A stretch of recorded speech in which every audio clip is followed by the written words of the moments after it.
Il y a 3 ou 4 siècles, alors que l'envahisseur Fulbé s'emparait du Notère, nous avons dû nous réfugier sur ces montagnes pour leur résister et, retranchés du monde, réapprendre à vivre sur cette terre aride. Et c'est ainsi qu'ils devinrent des Kirdis, c'est-à-dire des païens, par opposition aux Fulbés musulmans. Ces ruches aux toits pointus, piquées çà et là au milieu des éboulis, sont leurs habitations. Ces cases, dont chacune a une destination particulière, sont collées les unes aux autres pour former un sarré qui n'abrite qu'une seule famille. Il n'y a pas de village à proprement parler, mais des sarrés disséminés qui se regroupent par leur appartenance à telle ou telle montagne, placés sous l'autorité d'un chef élu. Ils sont ainsi plusieurs dizaines de milliers, retranchés dans les monts Mandara, à 300 km environ au sud du lac Tchad, dans la partie la plus aride du Nord Cameroun.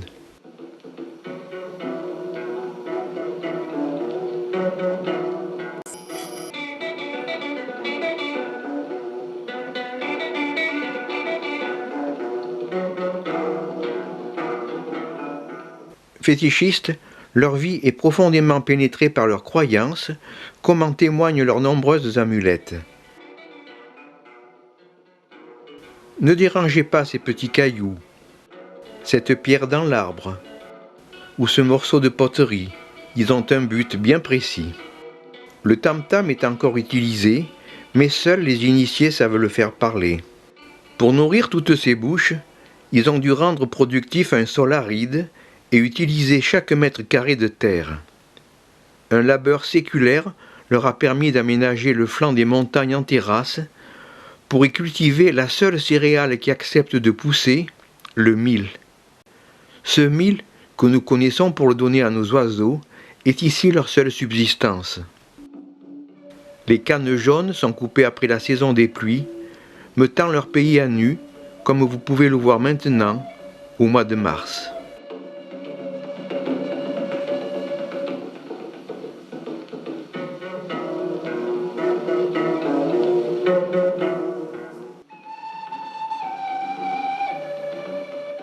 Les graines sont d'abord détachées de l'épi, puis vannées.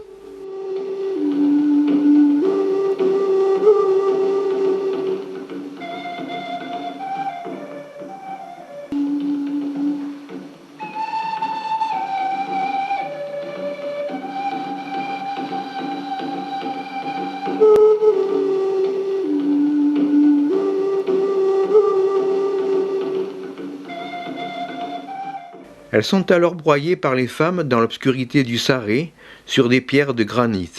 La farine est ensuite cuite et roulée en boules collantes, puis trempée dans des sauces épicées, avant d'être engloutie dans des bouches toujours avides. Si leurs greniers sont bien remplis, ils pourront assurer à leur famille le seul repas qu'ils prennent à la tombée de la nuit. Sinon, il leur faudra se rabattre sur des racines comestibles ou des légumes sauvages. Certains d'entre eux ont quelques chèvres qui ne donnent que bien peu de lait et quelques moutons qui servent surtout de monnaie d'échange.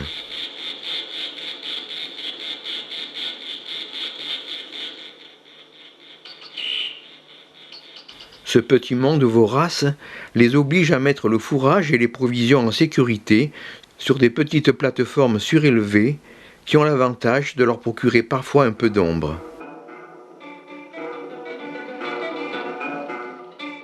Quand ils le peuvent, ils utilisent aussi des abris naturels.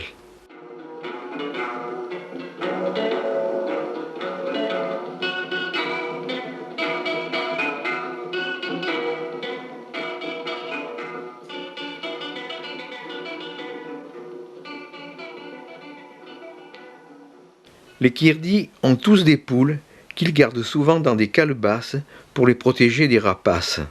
Mais le fait de les cloîtrer ainsi les oblige à les nourrir avec ce qu'ils possèdent, c'est-à-dire des termites. Ces marmites sans fond, enfoncées dans la terre, sont en fait des pièges à insectes. Les femmes les remplissent tous les matins d'herbes et de paille qui serviront d'appât et enterrent le tout.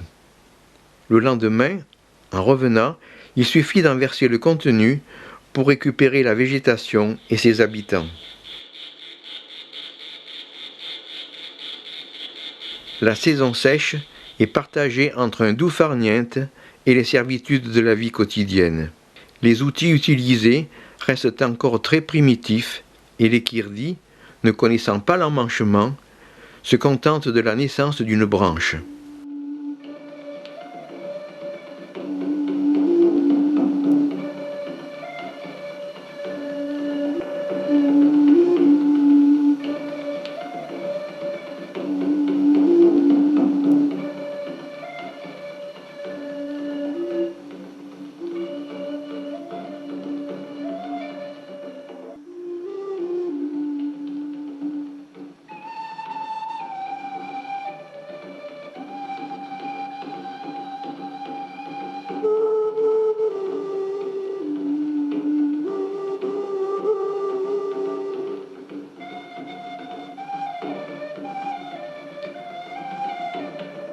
C'est à cette époque en particulier que les cases sont reconstruites, car il est bien rare qu'elles résistent à plus de 2 saisons de pluie.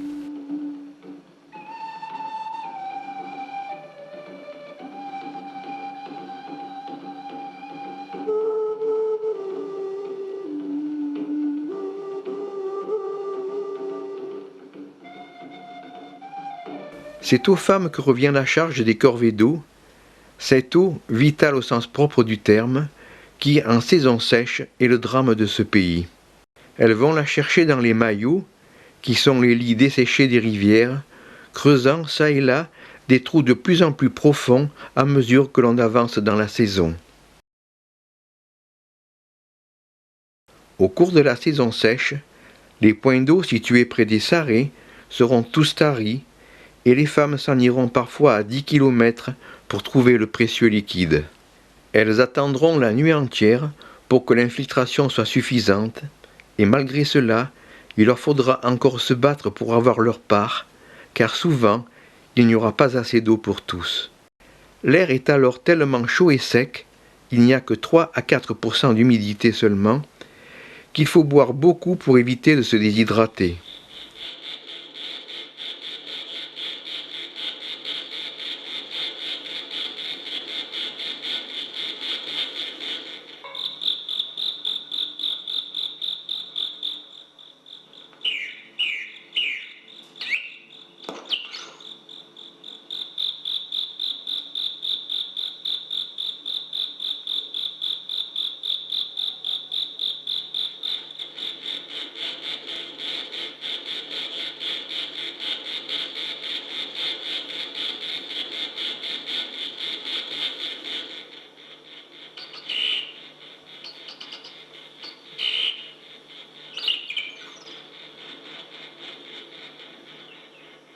Dans leur pays, comme dans presque toute l'Afrique, ce sont aussi les femmes qui sont chargées de la poterie. Mais chez eux, il y a en plus cette particularité qu'elle est exclusivement réservée aux femmes du forgeron. Celui-ci, qui est déjà maître du fer et du feu, chasse les mauvais esprits, garde les fétiches et enterre les morts. Seules, ces femmes auront le droit de fabriquer les bourmas, qui sont les marmites de terre, les pots, les plats et les fétiches, qui seront consacrés plus tard par leur mari.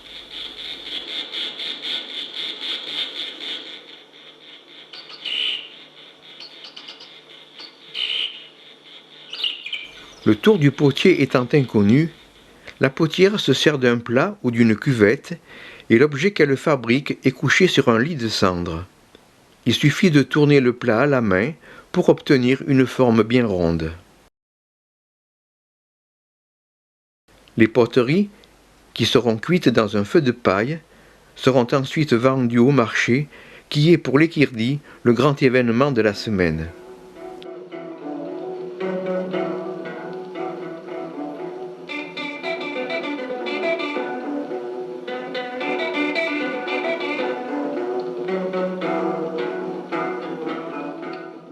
Remarquez au passage les caches secs en fer forgé qui sont une spécialité des Kirdis. Il n'est pas rare que certains d'entre eux fassent 20 ou 30 km pour venir au marché, avec l'espoir d'y vendre quelques branches de bois mort, du fourrage sec ou quelques œufs. Ces étapes aussi longues sont d'ailleurs mises à profit par des vendeurs intermédiaires qui compensent ainsi la réduction du trajet par une augmentation sensible des prix, d'où des palabres interminables.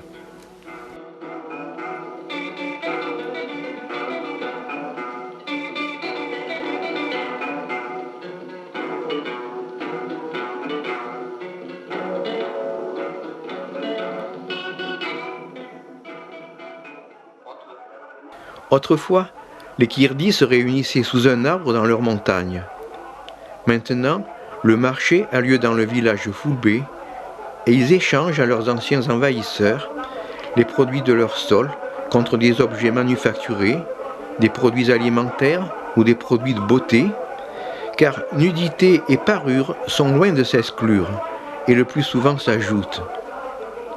Les femmes Kirdis ont 100 façons d'être belles, et si elles en avaient les moyens, elles s'enduiraient tout le corps d'une koula, cette poudre rouge, couleur de sang, symbole de vie, de santé et de joie.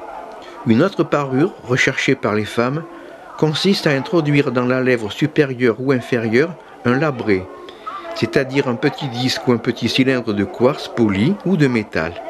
Ces ornements ont aussi un rôle protecteur, étant destinés à empêcher les souffles mauvais qui chercheraient à s'introduire par leur bouche. Par contre, les peaux de chèvre que l'on porte sur le dos et qui sont teintées elles aussi d'une koula sont pratiquement leurs seuls vêtements.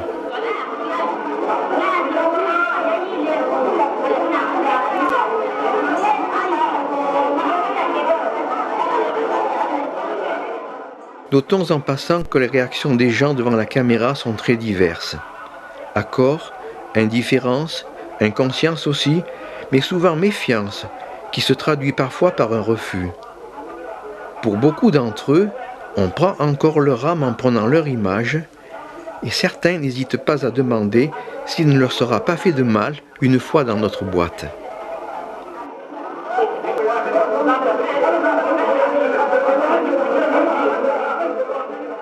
Revenons à notre marché. Son rôle est tel dans la vie des Kirdis que les mots équivalents à nos lundis, mardis ou jeudis sont remplacés par les noms des villages où ont lieu les marchés. Ainsi, la traduction littérale de mercredi serait « jour du marché du village de Mokolo ».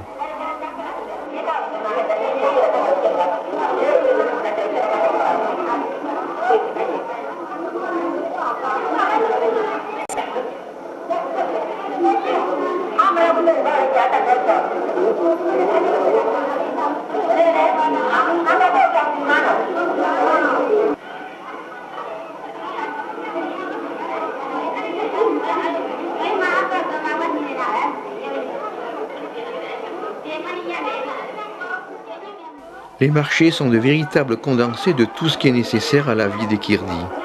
Le sel y est débité en morceaux et le natron du lac Tchad, carbonate de soude naturel, y voisine avec des outils rudimentaires de fabrication locale, produits de transformation de bidons ou de récupération de boîtes de conserve.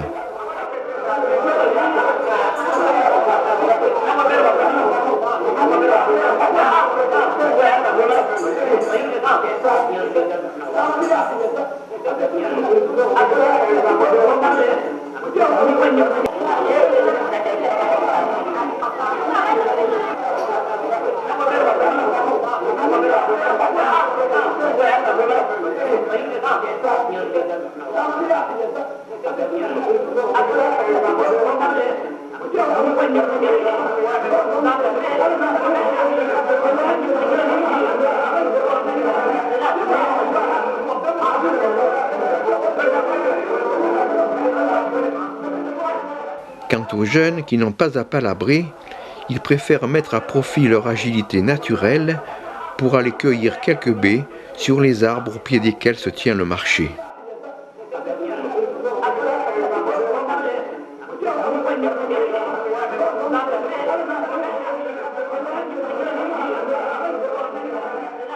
Le marché tire à sa fin généralement vers les 2 heures de l'après-midi et les gens regagnent alors leur sarré, ramenant parfois leur lourde charge à défaut d'acquéreurs, mais heureux tout de même d'avoir échangé quelques nouvelles qui ne sont souvent que des potins.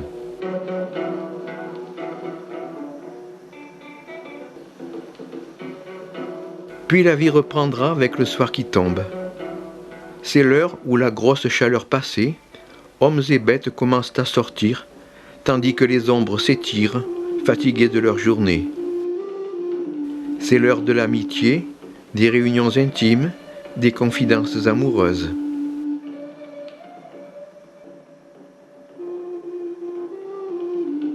Puis la nuit descendra rapidement, trouée quelquefois par les feux de paille des potières, tandis que dans les sarrés coulera la bière de mille, et que s'élèveront les battements des tam-tams, qui chanteront l'oubli du temps et de l'éternité, l'oubli des grandes détresses et des petits soucis, pour n'exprimer que la pure joie de vivre.